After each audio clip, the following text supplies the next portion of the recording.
Chapter 22. Rescues from Serpent-bites. Balasaheb Mirikar, Bapusaheb Buti, Amir Shakkar. Hemadpant, Baba's opinion regarding killing of serpents. Preliminary. How to meditate on Baba. No one has been able to fathom the nature or the form of Almighty. Even the Vedas and the thousand-tongued Shesha are not able to describe it fully. The devotees also cannot know, but only look at the form of the Lord, for they know that His feet are their only refuge. They know no other method of attaining the supreme goal of life except meditating on the holy feet. Hemadpant suggests an easy way of devotion and meditation as follows. As the dark fortnight of every month wears out gradually, the moonlight also wanes in the same degree. And on the new moon day, we do not see the moon at all. Therefore, when the bright fortnight begins, people are very anxious to see the moon. On the first day, the moon is not seen, and on the second day, she emerges as a thin crescent. Then the people are asked to see the moon through the opening between the two branches of a tree. And when they begin to see through this aperture eagerly, the distant small crescent of the moon comes to their sight. Following this instance, let us see Baba's form. Look at Baba's posture. How fine it is. He is sitting with his legs folded, the right leg held across the left knee. The fingers of his left hand are spread on the right foot. On the toe are spread his two fingers, the index and the middle ones. By this posture, Baba seems to say, if you want to see my true form, be egoless and most humble, and meditate on my toe through the opening between the index and the middle fingers. And then you will be able to see my light. Now let us turn to Baba's life. Shri had become a place of pilgrimage on account of Baba's stay there. People from all quarters began to flock there, and both the rich and the poor began to be benefited in more ways than one. Who can describe Baba's boundless love and his wonderful knowledge and his all-pervasiveness? Blessed is he who could experience these. Sometimes Baba observed long silence, which was in a way his dissertation on Brahma. At other times, he was pure consciousness, bliss incarnate, surrounded by his devotees. Sometimes he spoke in parables, and at other times indulged in wit and humor. At times he was quite calm, and at times he seemed enraged. Sometimes he gave his teachings in a nutshell. At other times, he argued at length. Many a time, he was very direct. In this way, he gave varied instructions to many according to their requirements. His life was therefore inscrutable beyond the ken of our mind, intellect, and speech. Our longing to see his face, to talk with him, and hear his leelas was never satisfied. Still, we were overflowing with joy. We can gauge the showers of rain, capture the wind in a leather bag, but who can measure his leelas? Now we deal here with one aspect of them, viz., how he anticipated or forestalled the calamities of his devotees and warned them in time. Balasaheb Mirikar. Balasaheb Mirikar, son of Sardar Kakasaheb Mirikar, was Mamlatdar of Kopargaon. He was going on tour to Chittali. On the way he came to Shirdi to see Sai Baba. When he went to the masjid and prostrated himself before Baba, the usual conversation regarding health and other matters commenced. When Baba sounded a note of warning, "Do you know our Dwarka Mai?" As Balasaheb did not understand, he kept quiet. Baba continued, "This is our Dwarka Mai, where you are sitting. She wards off all dangers and anxieties of the children who sit on her lap. This Masjid Mai, its presiding deity, is very merciful. She is the merciful mother of the simple devotees whom she will save in calamities. Once a person sits on her lap, all his troubles are over. He who rests in her shade gets bliss." Then Baba gave him Udi and placed his hand on his head. When Bala Sahib was about to depart, he again said, "Do you know the Lamba Baba, long gentleman viz. Serpent?" And then closing the left fist, he brought it under the right elbow and moving his left arm like the hood of a serpent, said, "He is so terrible, but what can he do to the children of Dwarkamai? When the Dwarkamai, its presiding deity, protects, what can the serpent do?" All who were present there were curious to know the meaning of all this and its reference to Mirkar, but none had the courage to ask Baba about this. Then Bala Sahib saluted Baba and left the masjid with Shama. Baba called Shama back and asked him to accompany Bala Sahib and enjoy the Chitali trip. Shama came to Bala Sahib and told him that he would go with him according to Baba's wish. Bala Sahib replied that he need not come, as it would be inconvenient.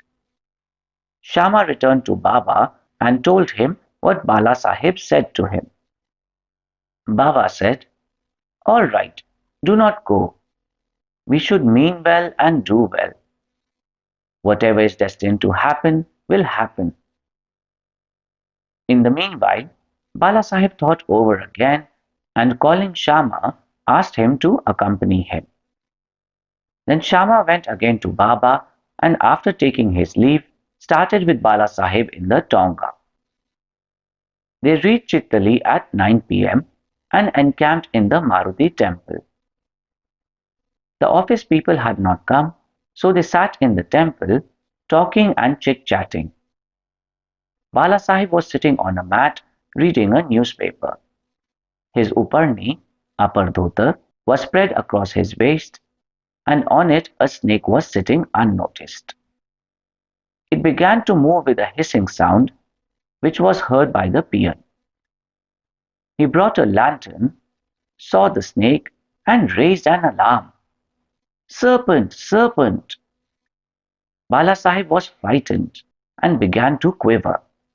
Shama was also stunned. Then he and others moved quietly and took sticks and clubs in their hands.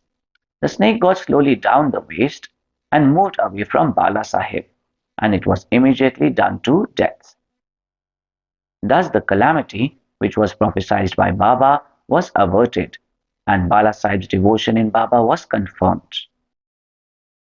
Bapusaheb Buti, a great astrologer named Nana Sahib Dengle, told Bapusaheb Buti, who was then in Shirdi, "Today is an inauspicious day for you.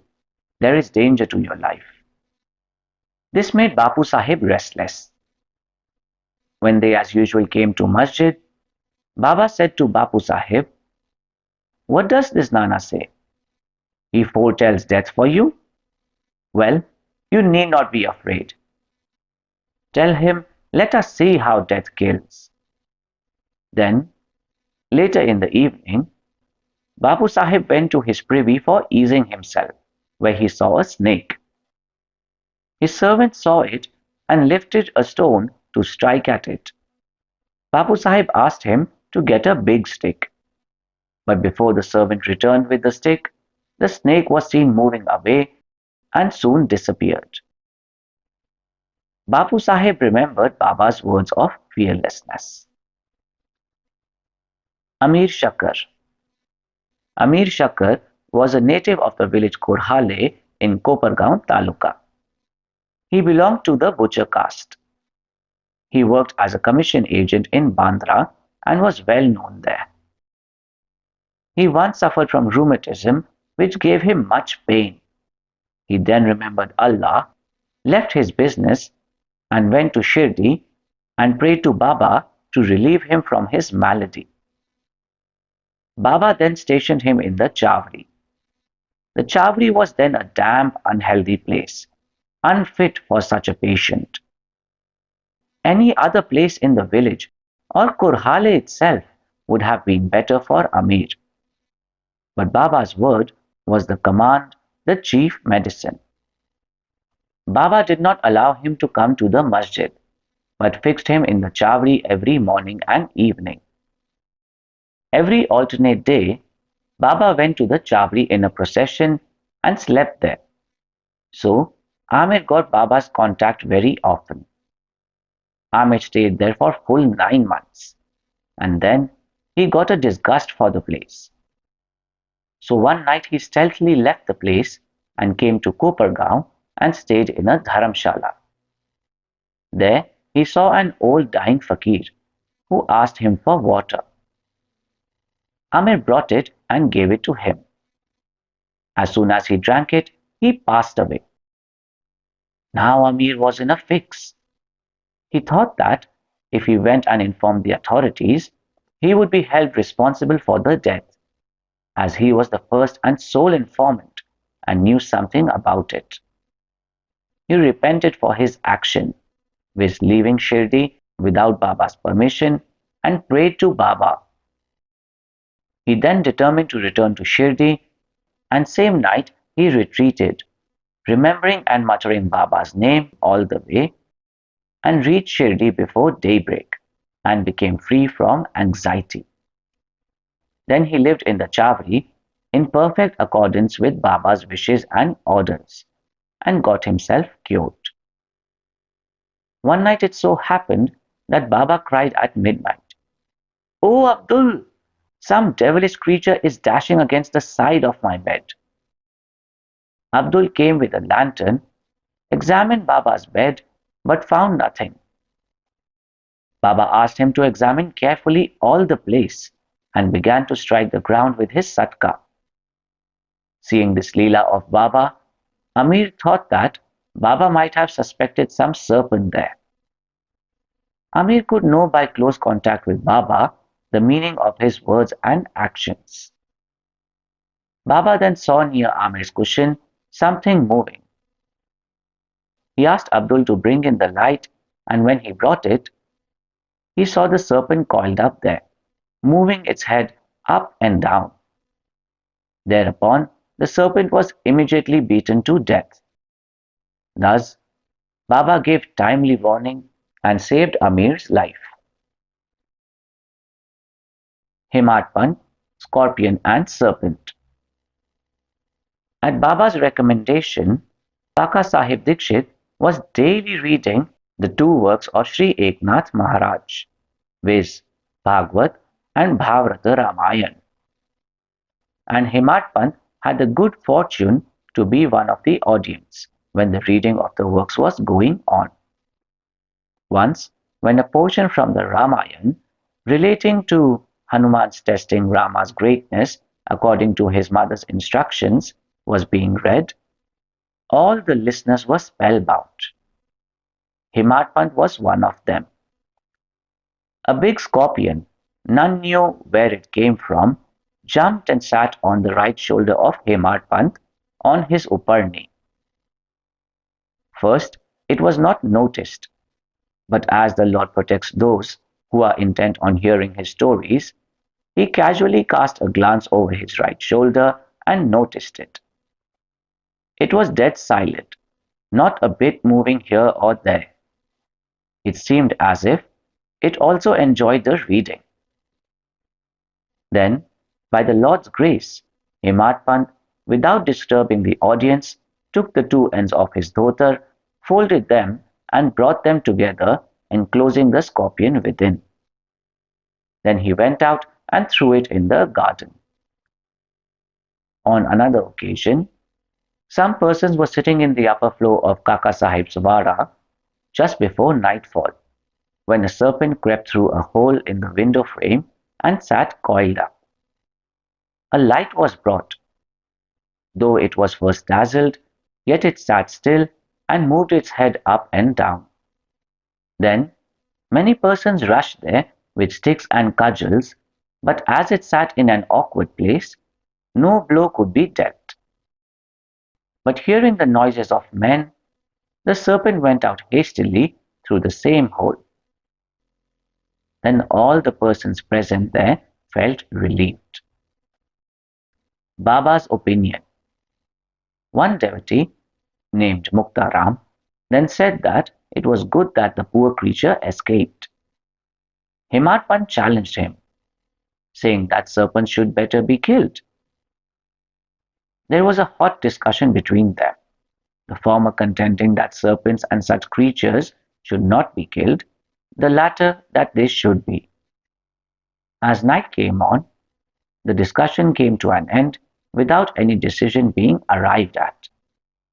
Next day, the question was referred to Baba, who gave his settled opinion as follows. God lives in all beings and creatures, whether they be serpents or scorpions. He is the great Vayapulla of the world, and all beings, serpents, scorpions, etc., obey his commands. Unless he wills it, nobody can do any harm to others. The world is all dependent on him, and no one is independent. So we should take pity and love all creatures. Leave off killings and be patient. The Lord is the protector of all. Bow to Shri Sai. Peace be to all. Mohanji loves you.